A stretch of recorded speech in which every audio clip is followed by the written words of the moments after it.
Hey guys, Oscar Lover 131 here, and today we're going to do a contest entry for nicsaqualand. And I just found about this YouTube user through other people I'm subscribed to, and I checked out some of his videos, and he seems like a pretty cool guy living in Germany and stuff, and wanting us to help him plan his 55-gallon tank for his 200 subscriber contest. So congratulations on the subs, man, and let's get started with this 55-gallon scape setup. Now, being a DIY fish keeper, I believe the only way to go is cheap and effective at the same time.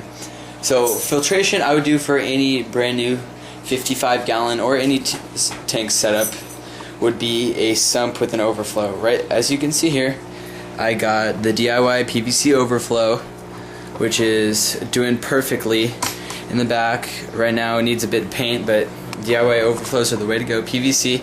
Down below we have the actual sump with a Sterilite drawer and a spare 10-gallon tank with a pump found on eBay or Craigslist.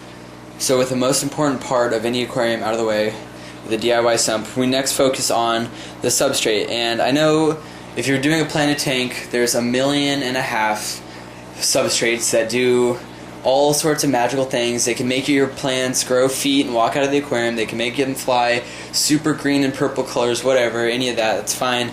But I believe the best way to go for plants, if you're doing a DIY cheap setup, is dirt. Plain old dirt. That's the best way to go.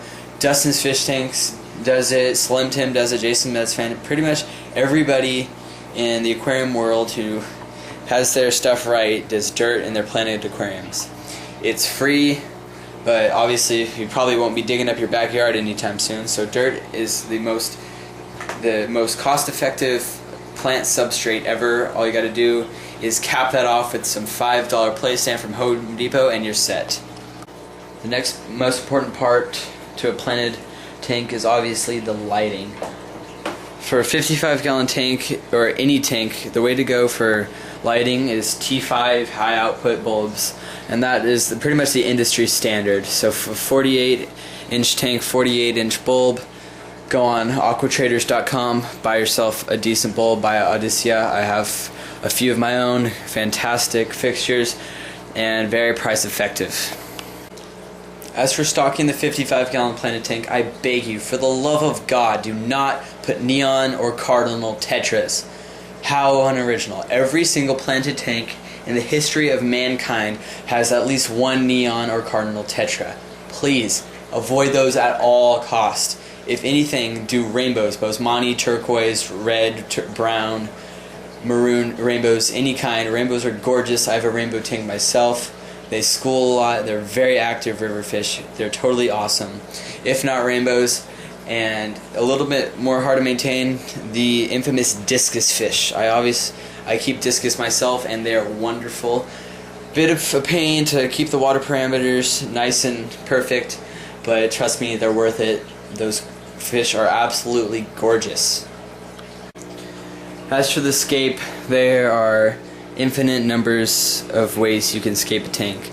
I think it's kind of silly to tell someone how to scape their tank because it's all in your imagination. It's what you prefer. It's whatever. There's no one is going to tell you how to scape your tank, what plants to use. It's all about personal preference.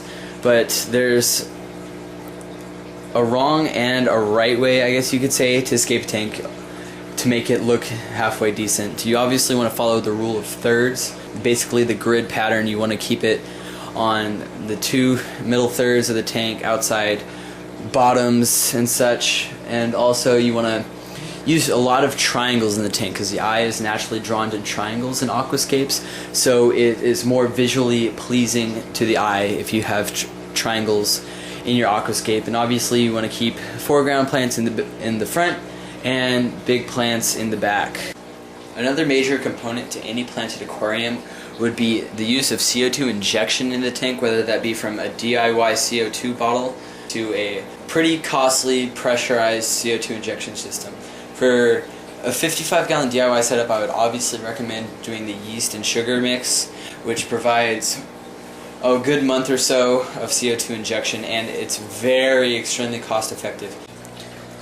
As for the stand of the tank, there's 2 ways to go. For the DIY theme, you can either make your own, which is pretty easy, and I found it a lot of fun to build my own tank. But not everyone's a carpenter, so the next way to do a stand would be a search for Craigslist. Craigslist has a lot of people trying to get out of the aquarium hobby because it's just not right for them, and you can pick up a stand for pretty cheap, like I did this one right here. And they're also the key ingredients to any successful planted tank. I hope you enjoyed the contest entry, and hope you liked the video in general. So if you could, please leave a comment down below telling me what you think, and a like would be appreciated. Also, don't forget to subscribe. I'm about to reach 200 subscribers myself, and hopefully we'll be rolling out a contest shortly. Thanks for watching.